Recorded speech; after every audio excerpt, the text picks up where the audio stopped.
welcome to another episode of the Diz Explorers podcast, where each week we explore different avenues of the great Disney empire. So this week joining us, we have Milford. Hello. And Melanie. Hey. And Jessica. Hi, everybody. And Miss Adrian. Hello. So on this episode, Milford is going to wrap up his trip report with a really special episode because he got the privilege, I guess you could say, of being able to dine at Club 33 in Disneyland, the exclusive, expensive club that they have there up above, I'm going to say it wrong, up above New Orleans Square. Am I right? Yep. Okay. Right. So I'm going to let just Milford take it away and tell us about that experience and how he was able to get in there and kind of what it's all about for us plain folk. So we had the opportunity, friend of ours that we do a lot of stuff with, I call them our Diz peeps. They were able to get a reservation for 8 of us to go to Club 33 on Saturday, March 18th while we were in California after our Hawaii stint. They got this because the person they know works at a winery in California, but this person also used to be a guide for Adventures by Disney. And because they do a lot of Adventures by Disney stuff, they knew this person really well. And they made the offer, hey, we could probably get you into Club 33 because the winery had a membership. So needless to say, the emails went out, and we got lucky enough to be, my wife and I being 2 of the people to join them on this adventure. And I'd have to say it was quite an adventure. Besides the fact that we got to go to Club 33, that day was also the 50th anniversary of Pirates of the Caribbean ride. So there was a lot of things going on at Disneyland that day. And I've talked about some of that in my previous trip report about Disneyland. So going into Club 33, we arrived about 11:15 for our 11:30 lunch experience. Rang the doorbell. So Club 33 has this blue door that you walk up to in this little kind of dark, quiet area in New Orleans Square. That day it was anything but quiet. You walk up, ring the doorbell, tell them who you are, and 5 or 6 minutes later, maitre d' comes out, and I hope they're called maitre d's. I don't know. Maybe not. Comes out and gets you and takes you into the greeting area. So the first floor is just this little room that has the guys that greet you and then eventually take you upstairs. Once you walk in, there's a cabinet on one side of the room that has all the merchandise you can buy that's Club 33. We'll get into that in a little bit because there's actually 2 of those cabinets, one down there and one upstairs. But as you walk in, they usually have it all decorated up for something. Well, this day, it happened to be, they had the entire place decorated up for the 50th of the Pirates of the Caribbean. And I'll have all these pictures up on my blog site and on my Facebook page here soon. But the first floor had a lot of just, piratey things, skeletons, barrels with gold and chains and all kinds of things, and treasure chests with stuff hanging out of it. There was a pirate flag. And Jessica, I think you called this little place something else. It's a garden area. Yeah, and there's a set of blue steps that goes up. Yeah, when it was open to the public, it was called the Court of Angels, and I don't know if they still call it that now that it's closed off, but that's how I knew it, the Court of Angels. Okay, so we waited around there, drank some water for a little bit, and eventually I'm going to call him a maitre d' at this point because I've already screwed that up if I screwed it up. Takes us, and you go up this stairway that has brass rails on both sides of it and takes you upstairs to the dining room. As you're going up to the dining room, there's more stuff, pirate flags. There's some pirate rugs hanging on these balconies as you walk up. And as you get up into the waiting area, I call it kind of the check-in desk up there, they have more pirate stuff. You walk down a hallway and they actually had the old costume from the Redhead animatronic. So apparently in this rehab, they redid the auctioneer in there, but they also redid her dress. And they have the old dress in Club 33 on display. Nice. That's so cool. That's I've awesome. got pictures of that. So Yes, please. so that's the walkway in between the stairs and when you get into the actual waiting area. In the waiting area, they also have the grandfather clock with the buzzard sitting on top of it. And I don't know if any of you have ever heard about the buzzard, but the buzzard used to talk to people. It used to squawk at people. We didn't think it was working, but when we were on our way out, we kind of got close to the clock and was kind of investigating, and the thing started squawking at us. So that must have been like the old, I guess, their version of the Barker bird that used to be in Walt Disney World. Yeah, I'm not familiar with that one. Yeah, but when you walked into the ride, before you walked underneath in Walt Disney World, before you walked under all those where they zigzag you in. Oh, yeah. Yeah, I know what you're talking about. There used to be a parrot that was out there, Yep. and he was kind of like the Mr. Potato Head guy was for Toy Story Midway Mania. It was just kind of the Yep. Barker bird. It's like, hey, this is the Pirates of the Caribbean. Come here, come there. You know, he would just randomly, say stuff for a long time. Well, this one didn't say anything at all when we walked in there, but when we were walking out and got nosy looking behind the clock to see if it was wired to anything, it started squawking. It didn't actually say anything, and we weren't really sure that's what was squawking, but one of my group members thought that it was. So as you walk by that, you can look down this double doorway, and I'll talk about it a little later, but it basically leads to the wine room where they have all their wine cabinets. And then on both sides of that, there's two booths on each side that are kind of little private dining areas. And that actually leads to the lounge. So Club 33 actually has a lounge that the members can go up there anytime they want to. They don't have to have a reservation. It's got a full bar. I mean, the bar was beautiful. I have pictures of that as well. And as you can imagine, they have beautiful chandeliers and all kinds of other stuff up there. We were then led into the dining room, and getting to the dining room, you walk down another hallway, and they had more memorabilia from Pirates of the Caribbean, and one of them is a parrot standing on top of a chest of treasure. So that led us, we actually got to our table and was greeted by our waiter, and he handed us these awesome menus that we actually got to keep. Oh, cool. On the front, on the non-menu side, it's got it has a picture of, and it looks like it's from the 60s, of the auctioneer room part of Pirates of the Caribbean, and you can see a boat going through it. And it's obviously from the 60s because these people aren't dressed in anything we'd wear today. But on it, it's got an emblem. It says 50th celebration, celebrating a golden treasure, Walt Disney's Pirate of the Caribbean at 50. And then below that, it's got the Club 33 logo, established 1967. That was one thing I didn't realize was that Club 33 has only been around since 1967. It wasn't there when the park actually opened in the 50s. Well, I didn't even realize it was that old. Wow. Yeah. So on the other side, they have another cool little emblem at the top, Pirates of the Caribbean, 1967 to 2017, 50th anniversary. I guess if you thought about something else, it was probably really Club 33's 50th anniversary, and they just weren't publicizing that.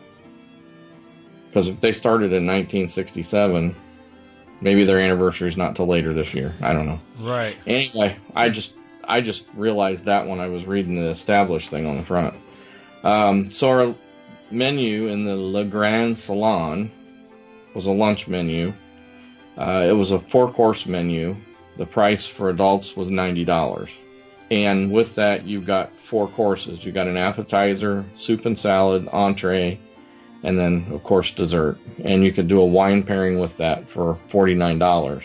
Each one of the courses had a variation of different things that they had.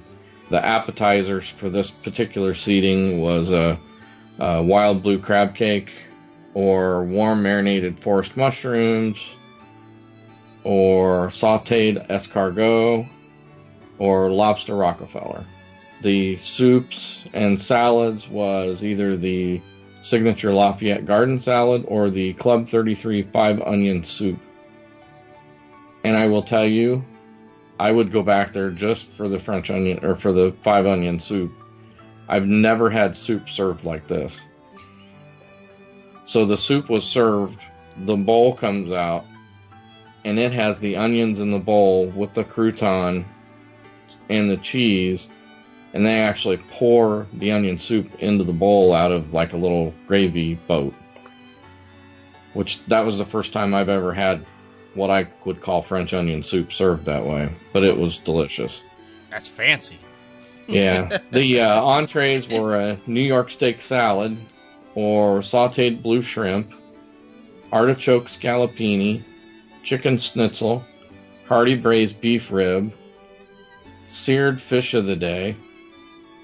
I forget what the fish was that day. I didn't get the fish. Filet mignon, or mountain lamb pasta. I will tell you, I originally ordered the mountain lamb pasta, was not a fan. And the waiter could tell, and he come out and he says, "Can I get you something else? Because it's obviously you don't like this." So he took it back and he says, "Is there a reason you don't like it? Because the chef will want to know." And I'm like, "Oh, tell the chef it's nothing. It's just my taste. It's not tripping my trigger." And they brought me back I actually ended up with the braised beef rib, which was awesome. And then for dessert, they had a Manjari cake bar, which is caramel raspberry coulis and fresh gooseberries. I'm gonna butcher these. Lemon semifreddo with citrus soup, passion fruit, tangelo sorbet, warm winter apple galette with candied walnut gelato, and then you could get finely selected cheese, honey hazelnut roasted pears, and thyme madeleine. It was a very good experience, though it took my wife made the comment because she was only there with me for 2 days and we were trying to get her through a lot of rides. It took a large chunk of time out of our day. So we got seated at 11:30 and we didn't leave Club 33 until almost 4 o'clock. Wow. Yeah. Oh, man. Yeah, so almost 4 hours. I mean, not all of that was eating. Some of that was looking around the place because we were allowed while we were there to look around in the place. So we went out on the balcony after dinner and looked out over New Orleans Square, and I've got some pictures of that as well, which is kind of cool because it's a view you don't get in Disneyland if you don't get the opportunity to go up there to eat. So where is the balcony? Is it the one that's the Dream Suite balcony? I'm trying to picture in my head where it is.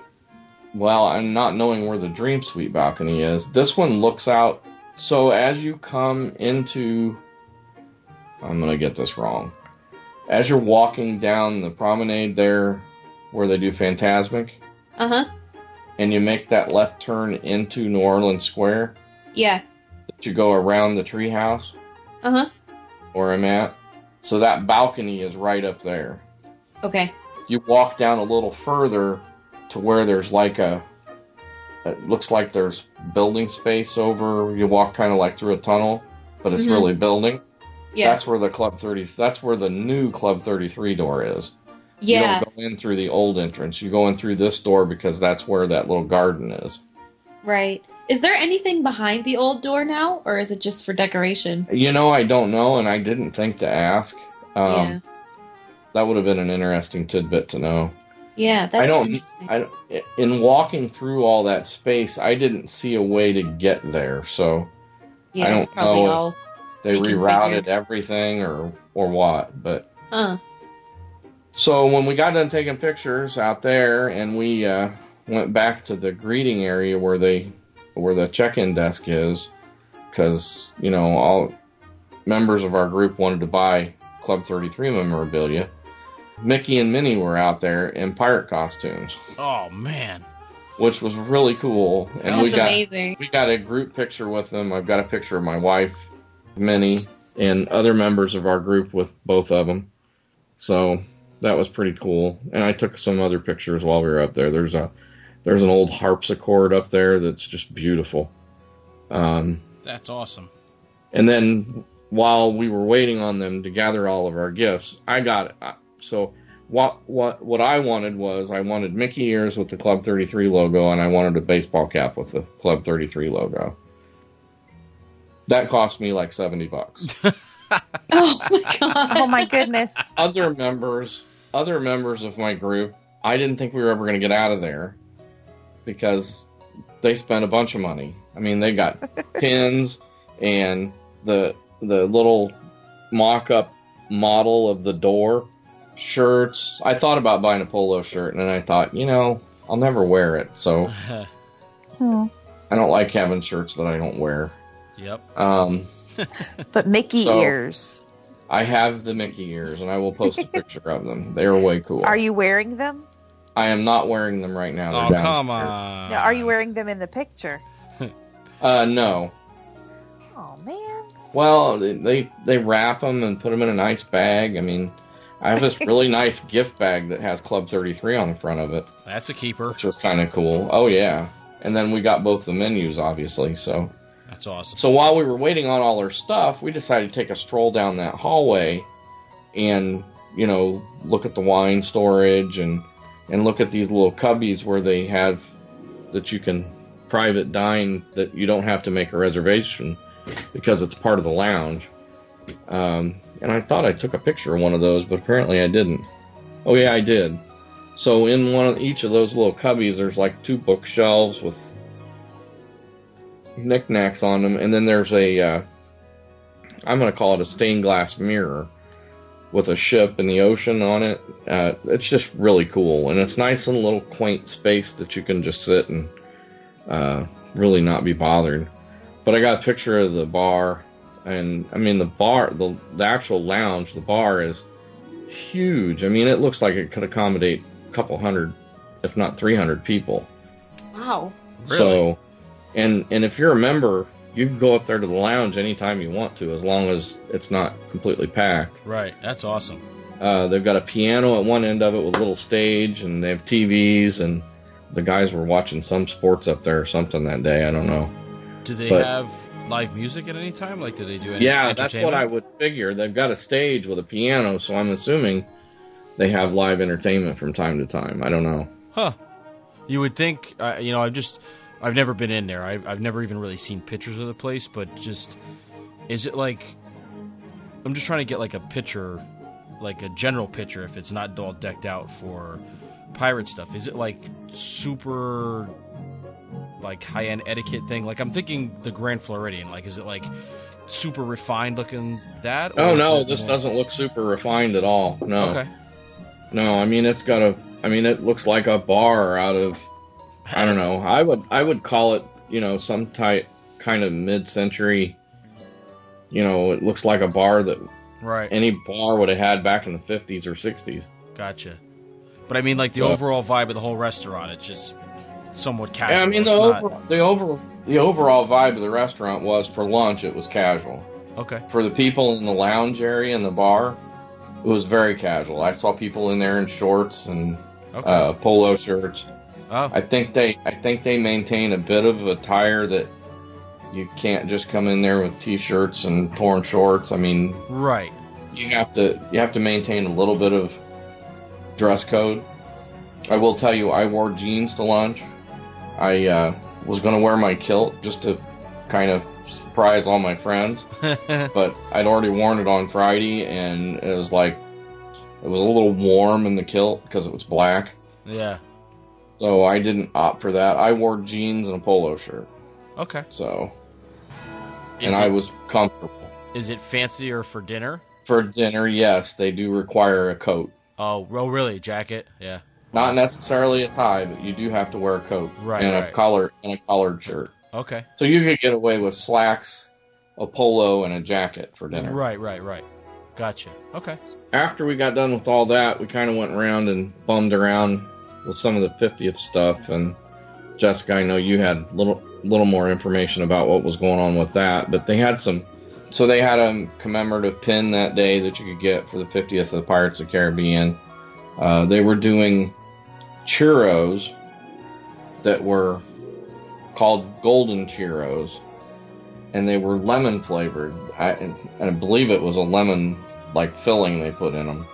Yum. Yeah. Really? Oh man! I had it. You had me one at churros. One of the kids had, and it was pretty tasty. I didn't get a whole one because I think I would have gotten sick. That was pretty cool. And do you remember what else they had, Jessica? Yeah, I wrote down a list of what I could find because I didn't get to go that weekend, but I think that all of the menu items at the New Orleans Square restaurants and the Harbor Galley, which is technically in Critter Country, they all changed names so that all their food items, they were the same, but they all had pirate names, or they had little pirate flags stuck in the sandwiches and stuff. And then they also had, on top of pins, they had these special cards people were collecting, and I'm not sure if they were free or if people had to pay for them, but each card had a pirate saying on the back, and then the front said 50th anniversary. And then the other thing I saw was that the Bootstrappers, which is the pirate band in New Orleans Square, they usually play a couple times a day, but they were pretty much out in full force all weekend. Oh yeah, and I've got seemed video like a party. of those guys. They're awesome. They're so yeah, cool. They were pretty good. And matter of fact, at least 3 of the times we saw them on Friday and Saturday, they actually had Jack Sparrow with them. Nice. Really? I've never cool. seen him with them before. That's awesome. Yeah, he was having a ball too. That was one thing I noticed about this trip. The character, at least the non-furry characters, pretty much have run of the place. They don't have a cast member as a guide. They don't have a character coach like they do at Disney World. They don't have a photo pass guy with them.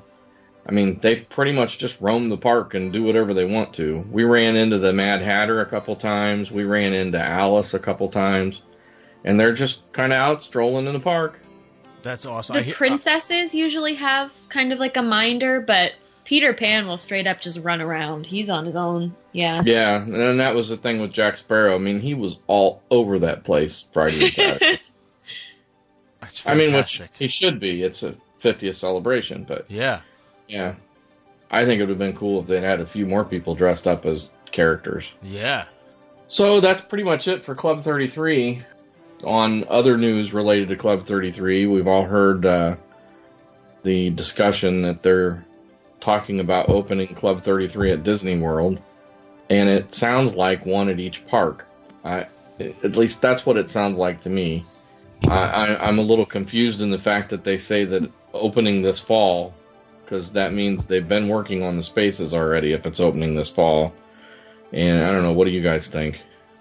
I think the structures at least have to absolutely be in place. So whether they're renovating existing spaces, I think there's enough construction going on in Hollywood Studios and in Animal Kingdom that we would never notice it anyway. No. Well, I don't know that they would build anything new anyway, specifically for it, because like I said, I've never been to Disneyland. I've never been up there, but I mean, everybody knows where it is, but it doesn't. And correct me if I'm wrong, Jessica and Milford.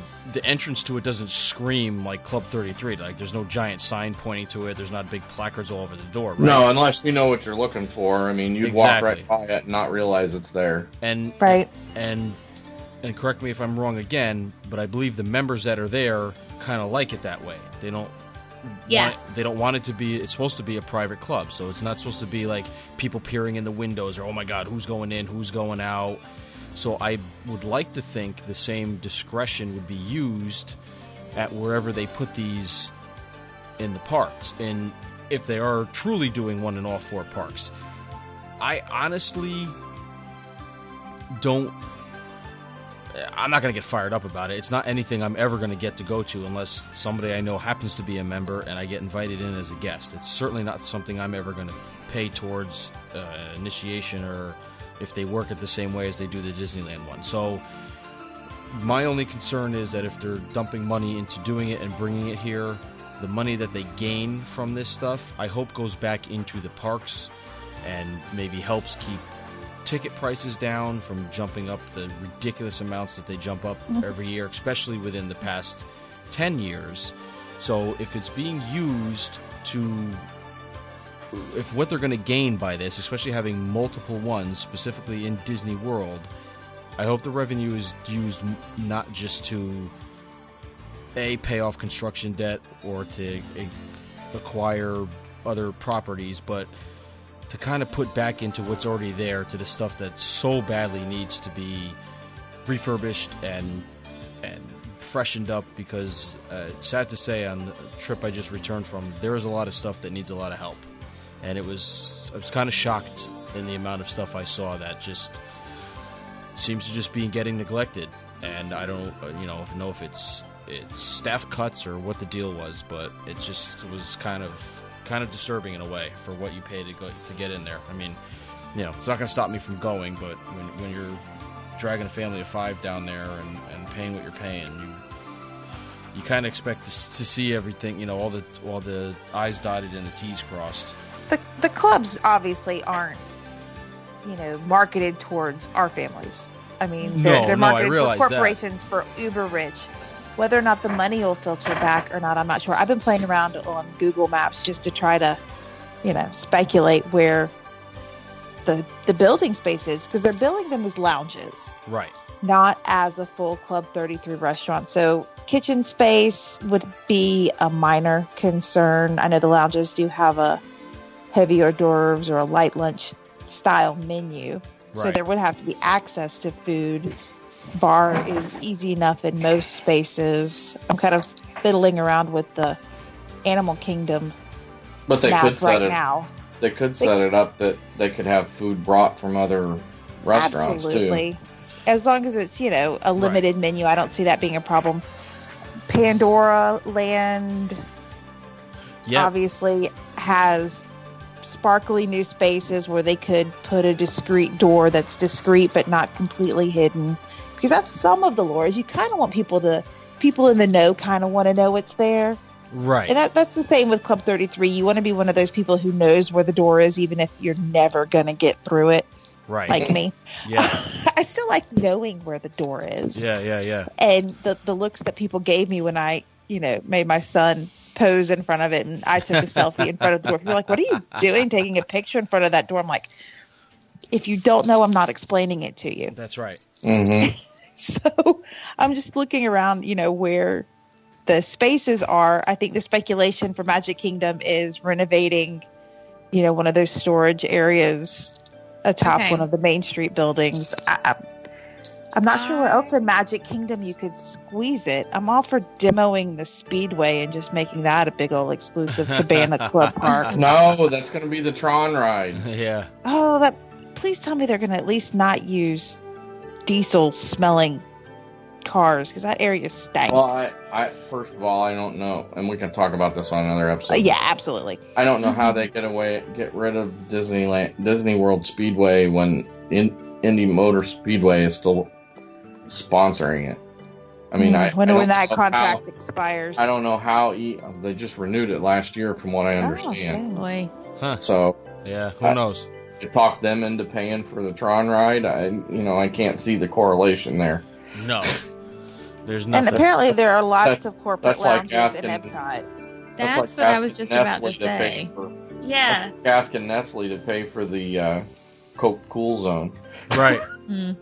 So in a park like Epcot or Magic Kingdom, I can think of a couple places where I could see one going. But for like Hollywood Studios or Animal Kingdom, where would they put it? Hollywood Studios? Well, there is the lounge above the Brown Derby. Damn it, Melanie. Okay. Yeah, the old catwalk Sorry. bar. Yeah, the old catwalk. Oh, there's a lounge up there? I don't even know the name. There's a lounge up there. It was called the catwalk bar, yeah. And it's still intact as it was. They just have to. You can sneak up there if you know where to go. Hey. Same with the Living Seas Pavilion Lounge. Well, all those are still in place. They're still there. They're all still there. They just. But they use the one at Living Seas, don't they? You can rent. They do, mostly for. Yeah, you can rent it. You can rent for, most of them. Okay. Most of the spaces are for like weddings, corporate receptions, things like that. Band parties. I was thinking at Epcot it would be that building across the way that never gets used for anything except for beer. Oh, the Odyssey? Yeah. But that's too much out in plain sight. I was involved in a conversation about that too. It really is. It's out in plain sight. I mean, you can't see into it, but it's still, you would see who's walking in and who's walking out. There's bathrooms right there. The baby care center's on the other side. Yeah, that's...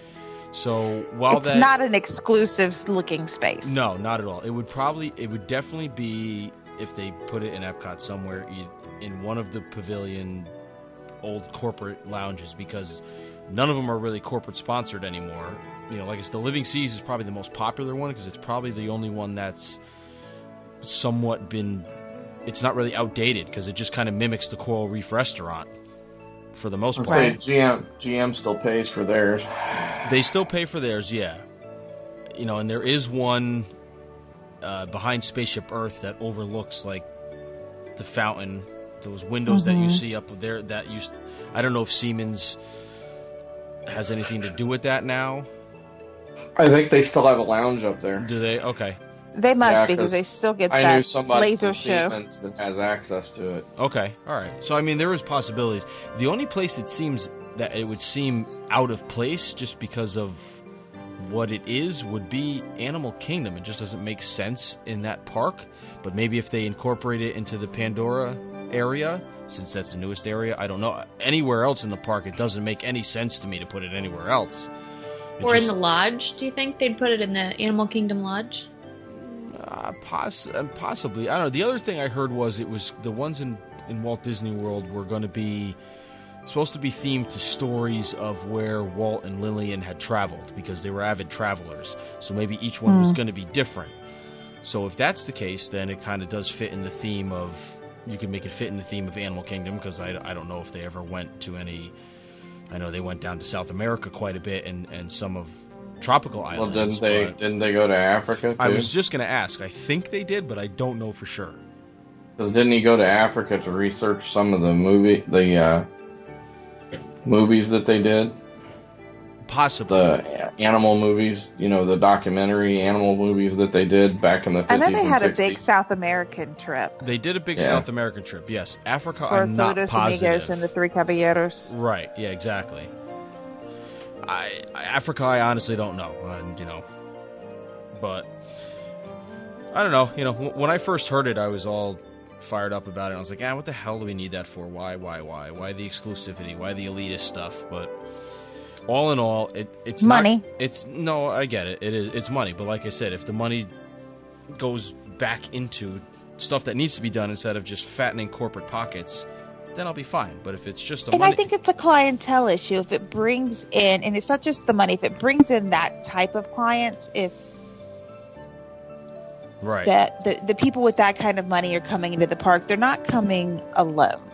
No. They're going to be bringing, their families, extended families, even if they're not all going into the Club 33 space or whatever they're going to call it. They're going to be bringing more people, and it's going to make Disney World more attractive to a higher income bracket, where right now I think they are trying to get rid of this is for everyday people. I think they are moving to some more exclusive experiences. Yeah. I mean, and the parks are packed. This obviously is not price increases are not affecting attendance. No. And just, I'll throw it out there. I would love to see one of these clubs on the Disney cruise ships. They're building 2 new ones. Bring it on. You never know. I will still need to have a friend of a friend get me in, but I'm going to hit the lottery.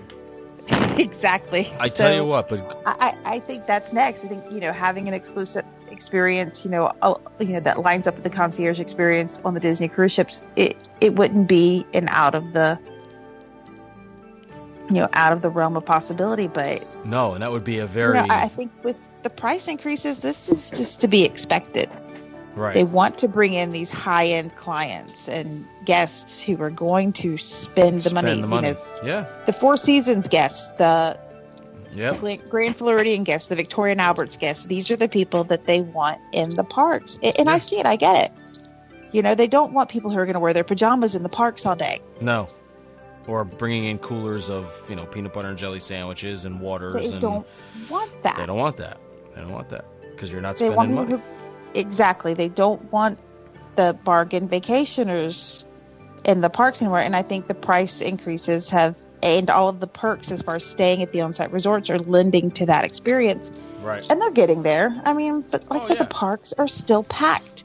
And the Fast Pass Plus system has led to that, to that shift from the busy season to the non-busy season, having more guests there.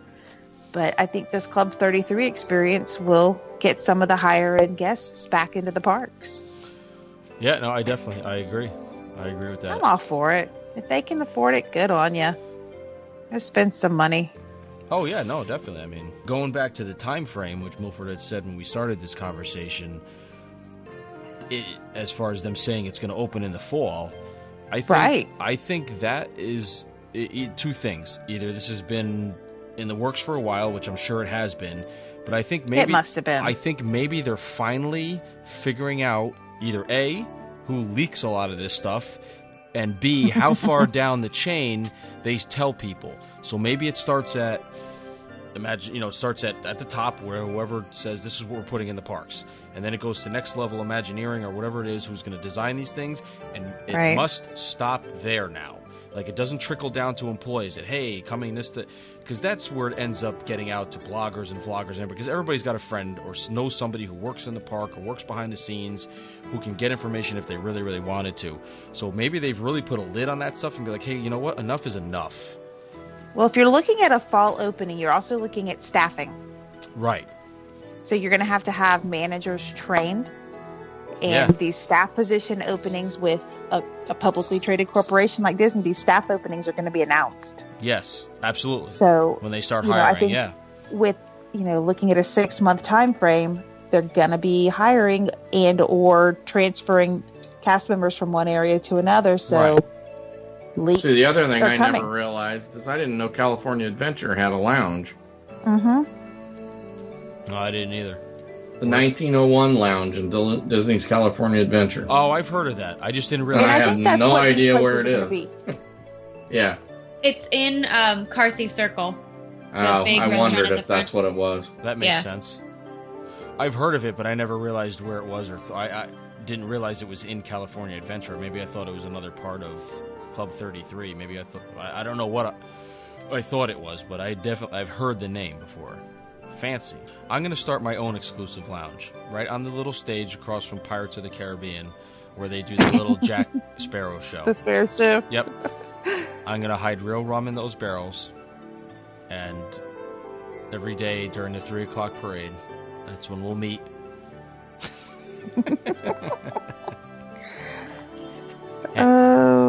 We'll have a quick meeting before the cast members come and throw us out, and then we'll quietly disperse. We can grab our Dole Whip floats and run over there and get That's the rum. Right, and I'll pour shots on it for everybody, and then we'll run to the treehouse because nobody will chase us there. Maybe they're going to put the bar in the treehouse because nobody goes up there. And then you can there we go. use the rooms. Yeah, I mean, because nobody sits in the rooms, nobody uses the tables. Then they can. Although we'd have to be very small. I'm sure they're not quite the human scale. No, they're not the human scale, and we'd have to change the music because listening to the Swiska polka over and over again would make you jump off of the tree. Oh, come on now! Once or twice is fine, but I think they should put it on Tom Sawyer Island. That would be awesome in the fort. I never go over there anymore, or maybe I haven't been over there in years myself. Maybe have a nice lounge on the Liberty Cruise. Maybe they're converting the Dream Suite. I've heard that too. I've heard that too, but I think that space is pretty small. But then again, if they're just going for lounge and not full scale, there is a kitchen up there. I mean, with the castle, with the kitchen. Yeah. There is a kitchen. There's elevator service. So who knows? Who knows? I love some of the comments on the articles that got posted. It's just hilarious. Listen to these people. Yeah. People are vicious. Yeah, people are mean. Yeah, this type of things. People are mean online. Who knew? I know. Here's one of them. This type of thing is just so far beyond the reach of the average Walt Disney World fan. It's just disgusting. Well, more evidence that Walt Disney World is catering more and more to the 1% and casting aside us normal people who love Disney and what it used to stand for. Because Walt Disney was all about giving away things for free. That's right. Not. He was such a capitalist. That's right, yeah. He wasn't worried about making money. He was happy. Everybody can take their daughter on a carousel. Oh my goodness. 10 to 30K fee to go into a lounge. They better feed me and rub my sore Disney feet. Nobody's forcing you to go. Or your sore Disney feet. Ew. That's right. Don't wear flip-flops and they won't be sore. Goodness gracious. Yeah, some of the comments are pretty vicious about the money grabbing, but then again, these are the same people who go to Walt Disney World 3-4 times a year. Or it's the people who only go once every 3 years because of whatever your financial situation is. I mean, because it's the same people are getting pissy about all the DVC expansions, that every hotel's having it, and that's taking over everything, and you can never get a room I don't like that because of DVC, and I can't stand that either. I mean, just build some new DVC resorts. Quit hijacking all the good resorts. I just don't like people complaining. That's another about podcast. It.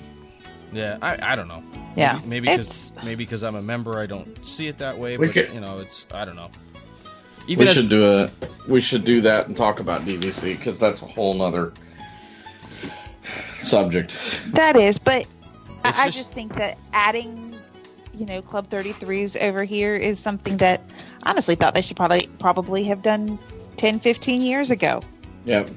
I mean, it just seems like a natural thing to do. It worked over there. It brings in the clientele that they are specifically targeting.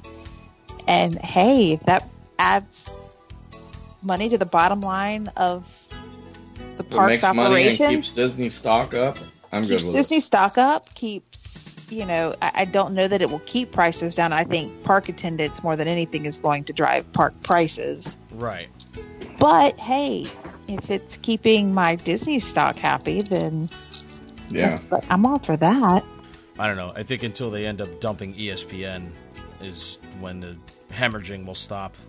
But, there's another whole other show. Yeah. Oh my goodness, poor ESPN. They've got a whole ESPN club. They could put a nice little lounge right there. They could, and I tell you what, because I stayed at Boardwalk this past trip, and there's always a line to get in that place. People love their sports. They love drinking beer and having wings. They could put a Buffalo Wild Wings there, and there would be a line. It doesn't have to be ESPN. That's pretty much what that place is, anyway. Really, it is. And they could call it anything else, but oh, definitely. I like a good sports bar. Heck, they could have a Club 33 with a sports theme. I would emphasis still like that. Emphasis on the good. But yeah, I think that it's a no-brainer for Disney to put these clubs over in the Walt Disney World area. Absolutely. It's not going to it's not going to change. It's not going to anything detract from anything. From any of us. None of us are going to. We're going to know where they are because that's who we are, and we're going to be like, all right, hey, that's... And the people who don't know where the Club 33 door is won't know where the door to these are, and they're going to go about their park day just fine. Right. Exactly. I don't live in Golden Oaks, but because I live in my own subdivision, do I totally dislike the people who do live over there? No. I wouldn't even know how to get there. I'd have to pull up Google Maps to figure that out. So it doesn't affect my day-to-day Disney life. But yeah, it's fun speculating because that's what we like to do until the sites are announced. And what I'm more interested, even the sites are the themes. Yeah. Like you said, how are these going to be thematically incorporated? I think that's... Oh, absolutely. And how they managed to keep it a secret for so long. You know what's going to be the best part of this whole thing? This is what's going to be the best. This is going to be the best. the collective Disney community, the vloggers and bloggers that are always at these opening day things and get all the press passes and media passes, I have a hard time believing that that's what they're going to do for the opening of these things, since it's going to be an exclusive club. I gotta imagine they won't. People who are going to buy into this are going to buy into it beforehand, and they'll be notified when the opening day is, and it probably will be done unceremoniously, and there'll be nothing to talk about on Twitter. And these people are going to like implode because they're missing out on something that, unless one of them happens to become a member or something, but I can just see it now that it's just going to be a for lack of a better word, it's going to be a shit show for these people, because they're not going to know what to do with themselves, because there's going to be nothing to report.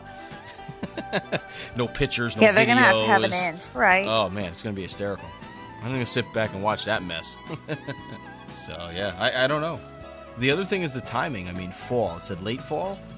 Man, that's tricky, right before holiday time. I don't know. We'll just have to wait and see. There'll be food and wine. There'll be holiday stuff. I think it's a good diversion tactic. True. That's true, too. With so much else going on in the parks from, you know. Because food and wine is, I think starts tomorrow and ends the day before Christmas, so. What is up with that August 31st? But, I mean, with Pandora Land, with everything else coming online, yeah, I think there's just so much going on that nobody's even going to notice these little clubs opening. No. Once the buzz and that's probably dies by down, design. Oh, I'm sure it is. Because the announcement came out. So now the buzz is going to be crazy for a week or so. And then when nothing else comes out about it, no new news for months, it'll die off. Every once in a while it may surface, a meme may come up, or somebody will pass a comment, but it's not going to be lunacy. No. Wait till one blogger gets into it and nobody else does, and they post their feed about it. Yeah, and then get in trouble. And they get all the hate. Yeah. What'll take away from it will be, like you said, Pandora, which will be probably mostly positive. But then when over in Jessica's land over there, when Guardians of the Galaxy finally opens up, all the hate will turn back over to that. May 27th. Count down the days till the shitstorm. Same day as Pandora. Oh, goodness gracious. So that's where it all turns. So we got about another month of this. Slap a Marvel overlay on all of it. Oh, man. Hey, I say put the Epcot Club over in the new Universe of Energy. Isn't that getting a Marvel overlay? Oh, who knows? Well, and there's discussions that they're going to make a whole bunch of announcements about Epcot. Stuff that they're going stuff that they're going to do for the 50th anniversary. Yay! Yay. I'm so excited about that. It better be something really good and really cool. Yeah. I tell you, speaking of eyesores, since we were talking about the Guardians Tower, since we drove down, so coming up down I-4, and obviously you pass Universal's property first, that Volcano Bay and water park that they're building, Jesus. Right next to the interstate? What a freaking monstrosity. I think that slide comes out over I-4. What a goddamn eyesore. I'm sure it may be nice on the inside. One hurricane. Well, man, is that ugly looking. The whole thing is just ugly. We started seeing Universal Orlando commercials here in Indianapolis for the first time on regular TV this week. And they're billing that as a third theme park. They are. Yeah. Well, I mean, this water slide is insane. The ones that you can see, it is enormous. And twisty. I know, but it isn't any different than Typhoon Lagoon and Blizzard Beach, for crying out loud. Water parks do nothing for me. I feel no need to go to them, to spend the money to go to them, to wait in line all day in the middle of a summer to do like 3 things. Yeah. Yeah, my kids don't like them either. I mean, my kids are still a little small. We've gone once with them, and they liked it, but they've not been screaming to go back to them. I don't remember going a ton of times as a kid because my parents just weren't water park I took my people. kids to Typhoon Lagoon once, and they said after what they saw, they could care less whether they went back. They'd rather spend the days in the park. Yeah. And the pool at the resort. And the pool at the resort. Yeah, that's, which is fine with me too. Yeah, I mean, there's tons of people that love that stuff, and that's fine, to each their own. But that thing is just a goddamn eyesore monstrosity right off the highway. I mean, I haven't seen the finished product. I saw it last September while they were building it, but Yeah, I haven't Or seen it October. since December. You can't and miss was- it. You can't miss it you now. can't miss it. You could look straight into the volcano Yes. while they were constructing it in December. You 'Cause can at first I didn't even know what it was. I was like, what the heck? you can still kind of see into the volcano from the highway. Maybe if it's not all the way skinned, maybe something goes through. I really have no idea. I don't know the premise behind the whole thing. And then you have the Yeah. hotel there, the Cabana Bay Hotel, that's pretty much right off the highway too. Mm-hmm. You know, I mean, I know nothing of the new Universal. I haven't been there in 18 years. So, I haven't either. but man, it's just ridiculous how. I mean, it's funny because you drive down that stretch of I-4, you pass the Universal exits in the 70s, you see that monstrosity, then you got the Holy Land atrocity after that, and then it's the 5 exits for Disney World that take. Wait a minute, the Holy Land? How did I miss that? You haven't seen the You never Holy seen Land Holy experience? Land? Oh my god! No. It's like Oh my goodness! it's like south of the border for religious people. It is. If you ever see the Bill Maher movie Religulous, he features Okay. it. Does he really? He does a feature. He really does. That's funny. Oh, I'll have to go Mhm. watch. And it's like if it's the Holy Land experience. I can't quite think of the name of it. Is that right? Yeah, it's called the think Holy that's Land right. Experience. Yeah, yeah, It's right off the interstate. Because Milford, if you're coming from where you are, you're probably not coming in off of 95, coming from the Midwest. So if you're catching I-4 from 75 or coming through Tampa, then you don't see it because Is it past Universal? it's right after Universal's like exit 74, 75, and then it's the Holy Land Experience, and then the Disney exits start at 60. So I have to have seen it because It's I been there drive forever. I drive that to go to Universal when I go to Halloween Horror Nights. It's been there forever. It's big, white buildings with gold leaf turrets on the things, and yeah, it's just as much an eyesore as Jerusalem looking and up the Rome picture. kind of thing. yeah. I've never been in the actual thing, but looking at it from the outside, it's just funny, to say the least. What the hell the inside is, I really have no idea. But So if you're coming from the north, it's before Orlando.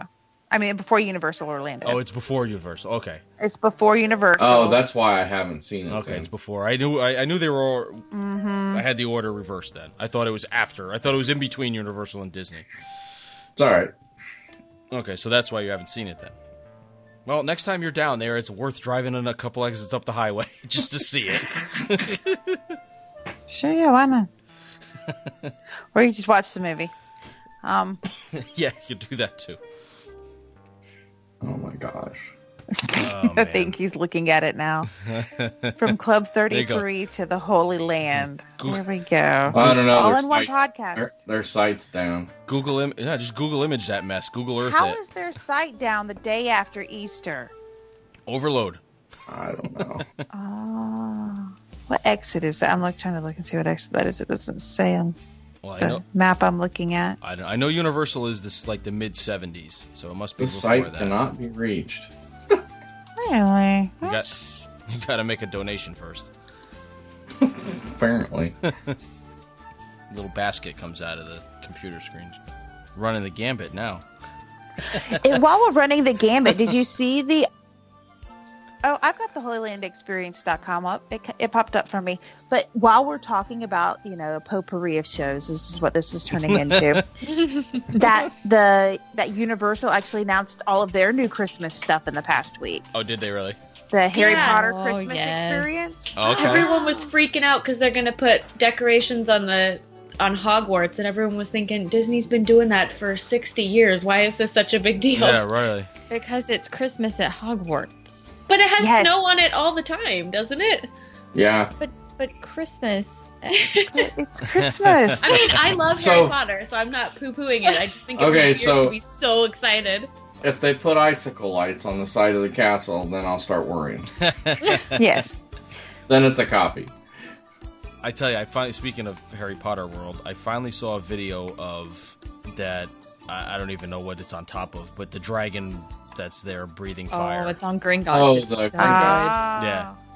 Somebody I know on Twitter was there, and they did a little 20-second video of the thing roaring and breathing fire, and I was like, oh, that's pretty cool. Dragons make everything cool. So I got to see that when I was there in October. It was pretty cool. yeah, that's cool. I'm going back there in June. I'm excited. Nice. Oh, the park we don't speak of often. We don't. I haven't been there in about. Yeah, I can't. It's been about 14 years for me. I went 3 years ago, maybe. So I haven't been since they redid Hulk, which I'm really excited about because Hulk is one of my favorite roller coasters. But I've seen Diagon Alley, and I've seen both of the Harry Potter parks, and Right. I only go for Halloween Horror Nights. Last time I went, I was expecting our youngest daughter, so Oh, told you how You didn't long get to ride it's been. anything. I didn't get to ride anything, and Harry Potter didn't exist then. No. Harry Potter didn't Right? exist. Islands of Adventure wasn't even in full, because the last time I went was when they were Yeah. soft opening Islands of Adventure. That was the last time I was there. It was there. No, that was like we had Islands of 98, Adventure, 99. but We went in 2010, the first time, the summer that the first Harry Potter section opened, and I was pregnant with my first, so I didn't get to do anything either. But Yeah, I drank a butterbeer. there you So go. Yep, yeah, I went on all the old original ones, so I couldn't remember anything about any of them, but I did all the original rides that aren't there anymore. but yeah, I think Christmas at Hogwarts might get me to go, but then again, it's gonna be crowded. yeah. Especially being the first year they're doing it.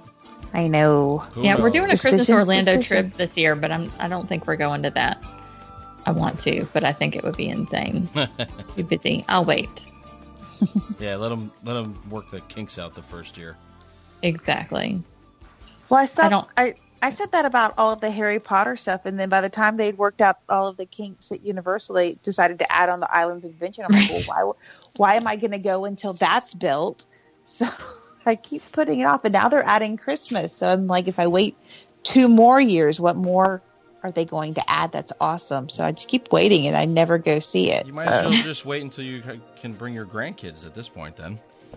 hush your mouth. You and I are going to have a throwdown fight one of these days.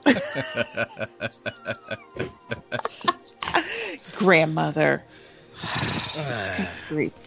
I keep Give me waiting about and waiting 15. and waiting. I know, right? I do. I need to just go to Universal, but every time I'm that close, I'm like, but why? Well, that's Disney's my right there. Disney's right there. my oldest asked about Universal. I don't know if it was when we were leaving or on the way down, whichever one it was about it. And he was like, "Oh, I want to go." I was like, "Yeah, well, we can go one day and check it out. It's, your mother will take you." That's what we say about other cruise lines. Yeah, Yes. We'll go on one of those other ones one day. that was one of those one day, Yeah, I keep saying that. and we'll too. be able to go twice as long because we'll be able to afford it. We'll be able to do it back to back. Yeah. I know, right? I'll just take my double dip at Castaway Cay. But yeah, so we have managed to cover everything from Club 33 all the way to the Holy Land.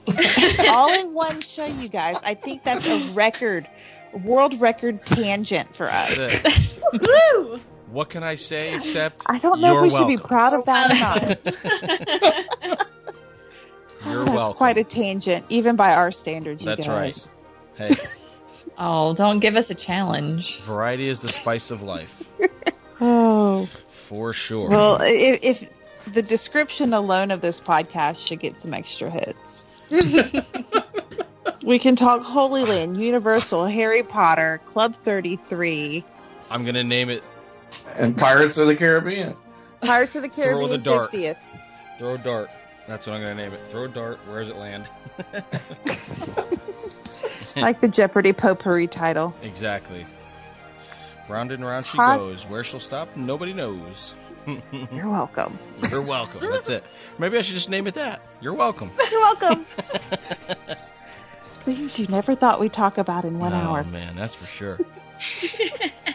All right. So on that note, I think we'll wrap it up then. I think that's a good idea. I think so too. All right. So, thank you all for listening. That is going to end the Whirlwind Milford Hutzel III trip from on the West Coast. When you're finished with these 3 episodes or A, B, and C episodes, or part 1, 2, 3. Not sure how we're going to release it yet, but will be the final installment of those. And then you can get to hear me ramble on about my trip. We'll give you a break before we do that, though. So thanks for listening. We really appreciate it. If you're looking for us, you can find us over on the DizExplorers.com. And off of that site, you can find our links to Twitter and Facebook and Instagram. And if you would like to listen to us, you can find us on iTunes, Stitcher, TuneIn Radio, and also on YouTube. And I believe coming soon through Podbean. Or Milford's got some other stuff in the works to just help us get out there more and streamline our back episodes and our new stuff to make it easily accessible and accessible to all. Apple, Android, and whatever you got. So thank you for listening, and we will talk to everybody next week. Of all creation, right at the start of everything that's new, one little spark lights up for you. Imagination.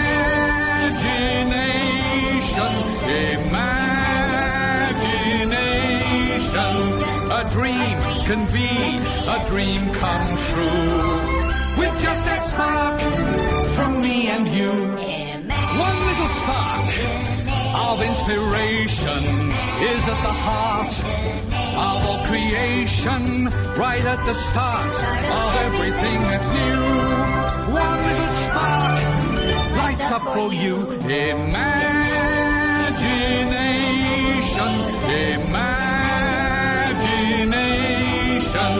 A dream can be a dream come true. With